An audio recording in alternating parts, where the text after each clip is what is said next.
Hello दोस्तों, स्वागत है आपका हमारे YouTube channel target exam only पर।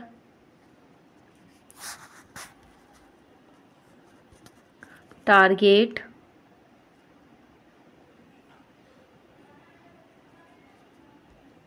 एग्ज़ाम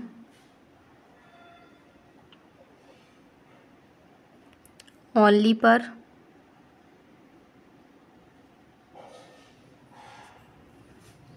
जैसा कि आप सभी जानते हैं, यूपी डीएलएड फर्स्ट सेमेस्टर के लिए हमारा प्रशिक्षु बैच चल रहा है और ये प्रशिक्षु बैच आपके लिए एकदम से निःशुल्क लाया गया है और यहाँ पर सारी क्लासेस सब कुछ आपको फ्री प्रोवाइड कराया जा रहा है। तो जल्द से जल्द हमारे इस यूट्यूब चैनल से जुड़ जाइए और अपने दोस्तों को भी जोड़िए ताकि वो भी डीएलएड में एक अच्छा स्कोर प्राप्त कर सकें। ठीक है, तो चलिए यहाँ पर हम अपना टाइम टेबल देख लेते हैं क्लासेस का।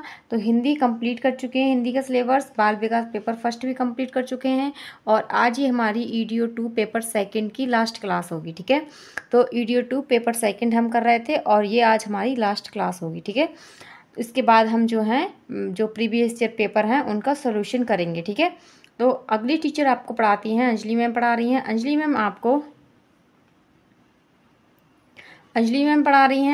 आपको संस्कृत और कंप्यूटर पढ़ा रही हैं। ठीक है, और अगले टीचर हैं रंजीत सर हैं। रंजीत सर आपको मैथ्स पढ़ा रहे हैं और मैथ्स वो भी सिलेबस कंप्लीट करा चुके हैं और अब आपके लिए प्रीवियस ईयर पेपर लाए हुए हैं। सभी टीचर ने अपना सब्जेक्ट जो भी है उनका सिलेबस कंप्लीट हो चुका है। अब वो आपके लिए प्रीवियस ईयर पेपर ही चला रहा है। ठीक है, तो जल्द से जल्द हमारे इस यूट्यूब चैनल से जुड़ जाइए और ताकि अपने डीएलएड में एक अच्छा स्कोर आप प्राप्त कर सकें। ठीक है, चलिए स्टार्ट करते हैं हम आज अपनी क्लास। तो हम क्या करेंगे इसमें, यूपी डीएलएड फर्स्ट सेमेस्टर है, विषय है शिक्षण अधिगम के सिद्धांत। क्या है?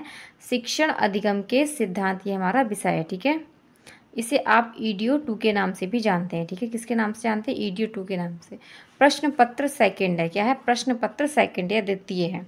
तो आज हम क्या करने वाले हैं, आज हमारा टॉपिक होगा टीचिंग लर्निंग मटेरियल TLM। ठीक है, शिक्षण अधिगम सामग्री। क्या जानेंगे? शिक्षण अधिगम सामग्री के बारे में। इससे आपके लिए ज़्यादा क्वेश्चन नहीं बनते हैं।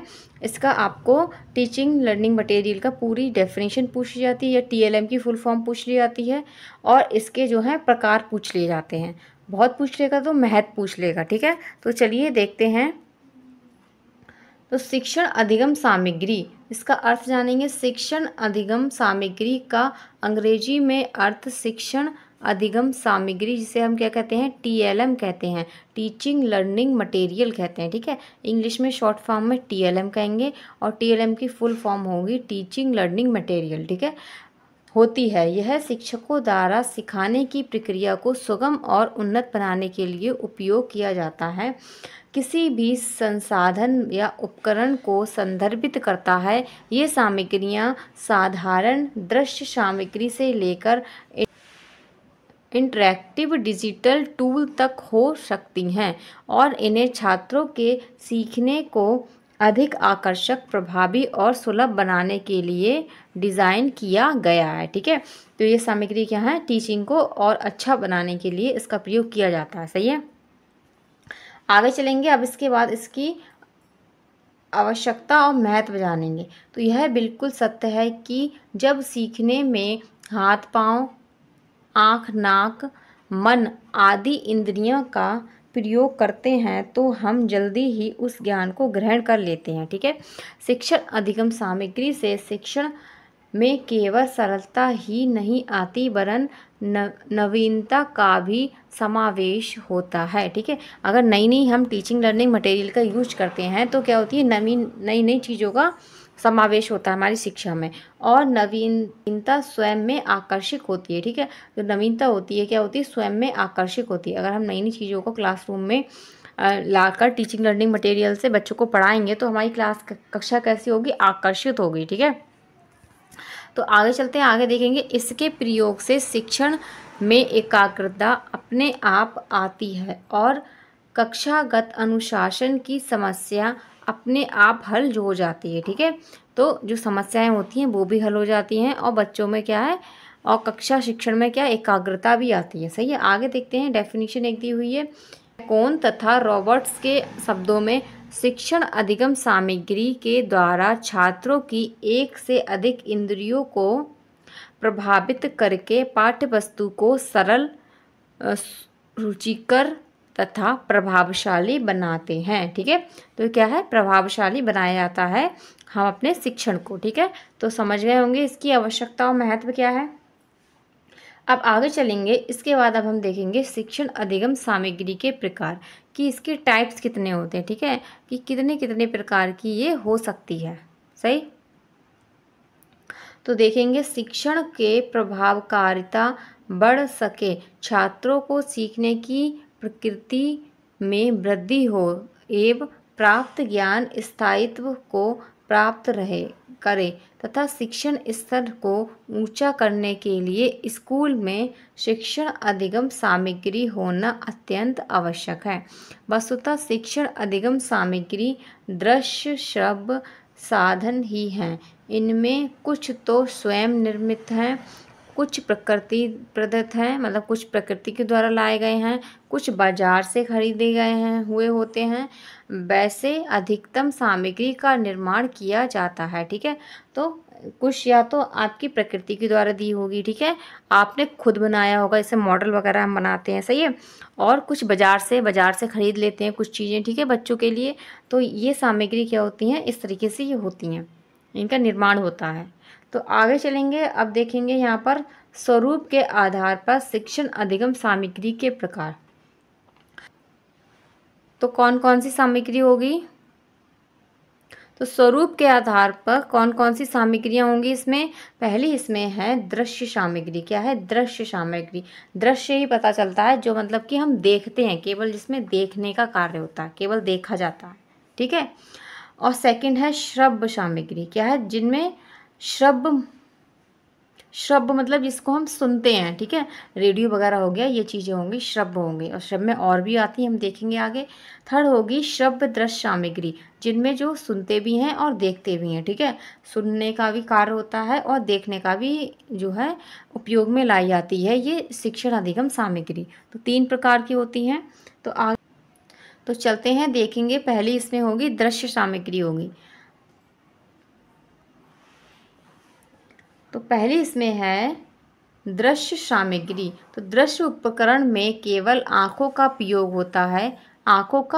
होता है, इसमें नमूने, मानचित्र, कार्टून तथा ग्राफ, श्यामपट्ट, चार्ट, मॉडल और फ्लैश कार्ड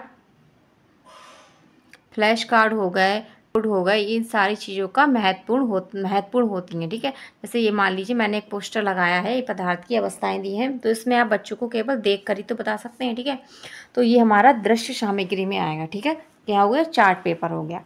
तो आगे चलते हैं, नेक्स्ट देखेंगे। इसके बाद आगे दिया है इसमें कि दृश्य सामग्री के अंतर्गत कुछ शिक्षण अधिगम सामग्री इस प्रकार की हैं जो कि शिक्षकों एवं छात्रों के द्वारा तैयार की जाती हैं। अब कुछ सामग्रियाँ क्या होंगी, शिक्षक और छात्र द्वारा तैयार की जाती होंगी, जिनका प्रयोग शिक्षण के समय किया जा सकता है। ठीक है, तो छोटे बालकों को मिट्टी के खिलौने से श्रव्य सामग्री में आते हैं।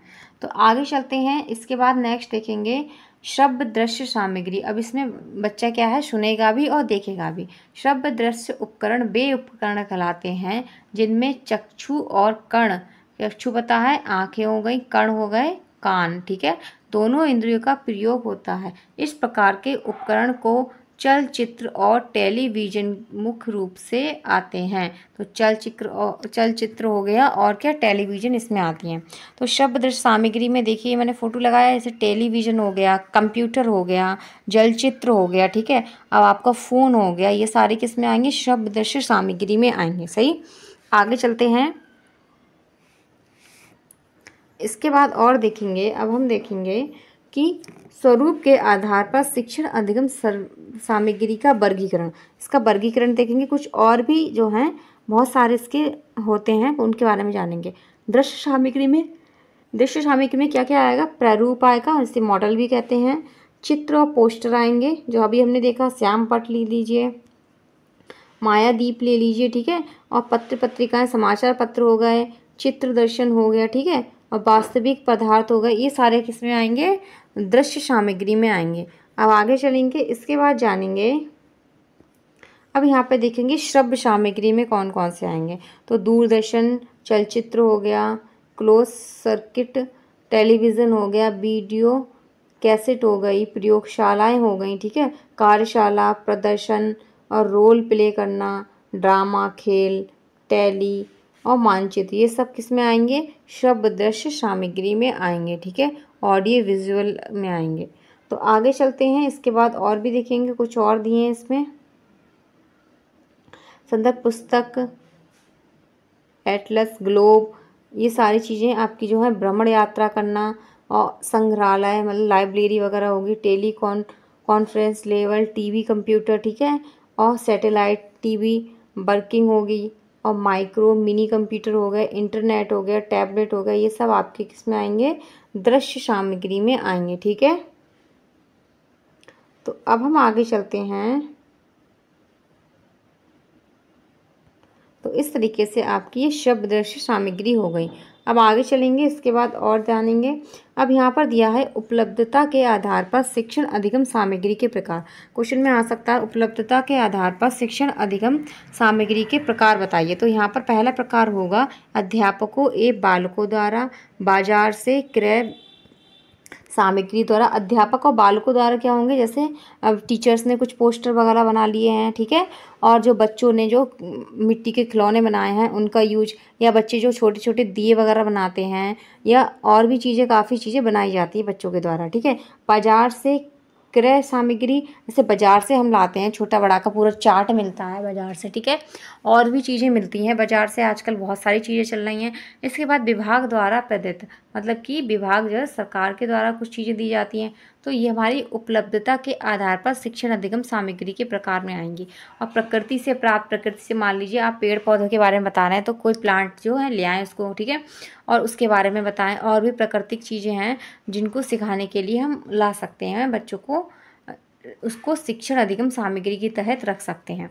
और निर्मित सामग्री, ठीक है, और वस्तु सामग्री अध्यापकों एवं बालकों द्वारा निर्मित सामग्री, ठीक है, तो इस तरीके से हो सकती हैं। हमने अब यहाँ पर उपलब्धता के आधार पर शिक्षण अधिगम सामग्री के प्रकार देख लिए, ये आपसे पूछे जाते हैं। आगे हम चलेंगे, आगे और देखेंगे कुछ इम्पॉर्टेंट बातें इसकी। तो उत्तम शिक्षण सामग्री की विशेषता, ये आपसे पूछा जाता है पेपर में कि उत्तम शिक्षण अधिगम करने के लिए हम कौन कौन सी विशेषता रख सकते हैं, ठीक है। तो उत्तम शिक्षण सामग्री बिना लागत की होती है। कैसी होती है? बिना लागत की होती है। और उत्तम शिक्षण सामग्री अल्प लागत की होती है। और थर्ड दिया है उत्तम शिक्षण सामग्री बच्चे हेतु हानि रहित होती है, कि ऐसी होती है कि जिससे बच्चों को हानि ना हो, ठीक है, और कम पैसे में बनाई जाती है, कि जिसमें बिल्कुल ना के बराबर खर्चा हो। या तो आप, अगर आप टीचर हैं, आप यही चाहें कि बिल्कुल खर्चा ना ही लगे, जो बेस्ट चीज़ें होती हैं उनसे हम अपनी टीचिंग जो शिक्षण अधिगम सामग्री है उसको हम बना सकते हैं, ठीक है। फोर्थ इसमें है उत्तम शिक्षण सामग्री बहुउद्देश्य होती है। बहुउद्देश्य कैसी होती है? जैसे एक शिक्षण अधिगम सामग्री को एक से अधिक कक्षाओं में प्रयोग किया जा सके। मान लीजिए फर्स्ट के लिए बनाया है तो वो, या सेकंड के लिए बनाया है तो वो और भी कक्षाओं में उसका उपयोग हो सके, ऐसे करके हम उसको बना सकते हैं, सही है। तो यहाँ पर आपने विशेषता देख ली। अगर आपको विशेषता आती हैं और आई भी हैं, आप देखना उठा के, ठीक है, प्रीवियस ईयर पेपर कराऊंगी तो उनमें आप देखना। तो आगे चलेंगे, आगे कुछ और भी देखेंगे इसके बारे में। तो अब आगे यहाँ पर दिया है कि निर्माण, इसका निर्माण कैसे करना चाहिए। तो शिक्षण सामग्री को निर्माण के लिए शिक्षकों को चाहिए कि कम लागत अर्थात लगे ही ना, बिल्कुल बिना लागत के बनाया जाए। शिक्षण सामग्री के निर्माण करते समय इस बात का ध्यान रखना चाहिए कि ऐसे रसायनों का प्रयोग ना करें जो बच्चों और शिक्षकों के लिए हानिकारक हो, ठीक है। ऐसी चीज़ों का हम जब बना रहे हैं, ऐसी चीज़ों का प्रयोग नहीं करना चाहिए जिससे बच्चों को भी नुकसान हो और टीचर्स को भी नुकसान हो। तो इस बात का ध्यान रखना चाहिए हमें जब शिक्षण सामग्री बना रहे हैं तो, ठीक है। आगे देखेंगे रख रखाव संबंधित सावधानियां। जैसे मान लीजिए बना लिया आपने, अब उसको सही से आपने संभाल के नहीं रखा तो वो आपका लंबे समय तक नहीं चल पाएगा शिक्षण अधिगम सामग्री जो होगी आपकी, ठीक है। तो शिक्षण अधिगम सामग्री निर्माण के बाद उनका रखरखाव अवश्य है, ठीक है। तो पहला इसमें दिया है टीएलएम जो है नमी वाले स्थानों पर नहीं रखना चाहिए। नमी वाले स्थानों पर नहीं रखना चाहिए, जिससे कि मान लीजिए नमी लग गया तो बिल्कुल बेकार हो जाएगा, ठीक है।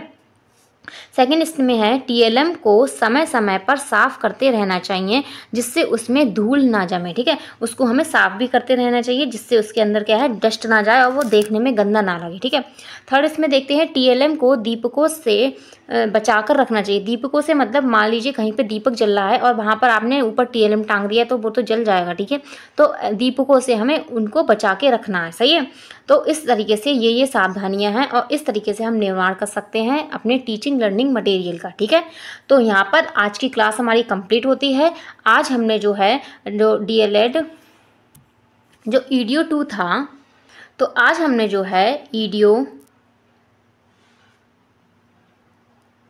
2 की क्लासेस जो सारा जो भी सिलेबस था मैंने आपको कंप्लीट करा दिया है और आज ही हमारी क्लास लास्ट थी टीएलएम वाली, ठीक है। तो आप मेरी सारी क्लासेस मेरी प्लेलिस्ट में जाके देख सकते हैं, वहाँ पर बाकायदा मैंने सब चीज़ हर टॉपिक के बारे में आपको बारीकी से बताया, ठीक है। अगर आप उसे बारीकी से पढ़ेंगे तभी आप अच्छे से पेपर में अच्छा स्कोर ला पाएंगे, ठीक है। तो मैं यही चाहूँगी कि किसी भी बच्चे की जो है डीएलएड में बैक ना आए और इस बैक से बचने के लिए आपको क्या है मेहनत करनी पड़ेगी। जैसे हमने आपके लिए मेहनत की है वैसे ही आपको भी मेहनत करनी पड़ेगी और ये क्लासेस देखनी पड़ेंगी, ठीक है। तभी आप जो है इसको अच्छे से समझ पाएंगे। तो हमारे यूट्यूब चैनल टारगेट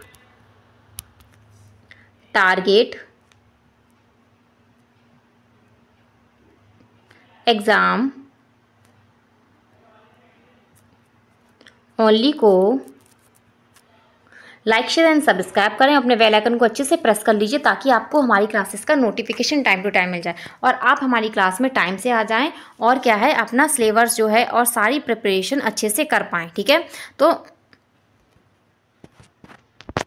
तो यहाँ पर सभी टीचर जो हैं आपके लिए बहुत मेहनत कर रहे हैं और इसके लिए उनका सहयोग आपको भी करना पड़ेगा, आपको अच्छे से तैयारी करनी पड़ेगी और अच्छा स्कोर लाना पड़ेगा, ठीक है। तो आज के लिए बस इतना ही। अब हम जो है नेक्स्ट क्लास में प्रीवियस ईयर पेपर सॉल्यूशन करेंगे, ठीक है। ओके, धन्यवाद।